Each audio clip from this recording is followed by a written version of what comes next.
Rekaman video seekor buaya di Sungai Mahakam mengantar jenazah balita ke tepi sungai viral di media sosial.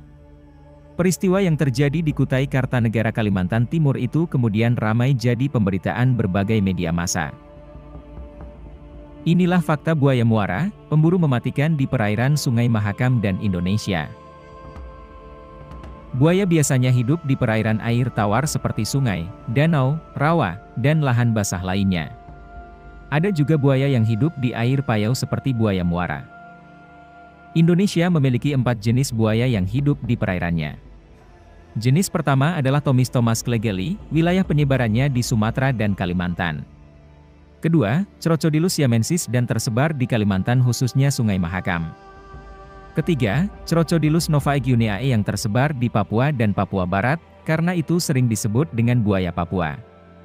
Keempat, Crocodilus porosus atau buaya muara yang populasinya ada di seluruh Indonesia.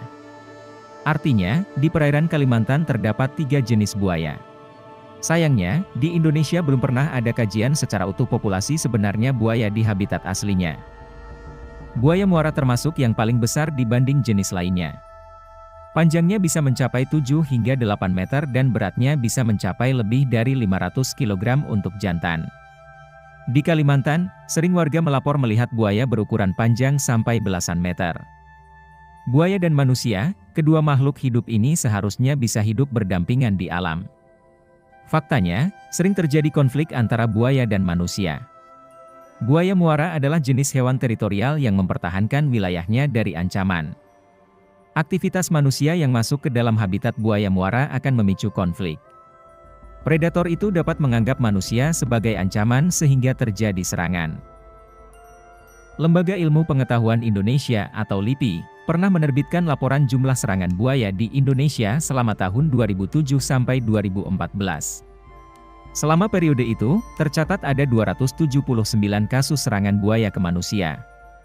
Dari jumlah itu, sebanyak 268 kasus serangan diantaranya dilakukan oleh buaya muara.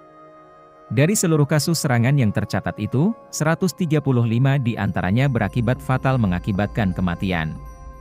Provinsi Kalimantan Timur, terutama kawasan aliran Sungai Mahakam memiliki kasus konflik manusia dengan buaya paling tinggi di antara provinsi lain di Indonesia.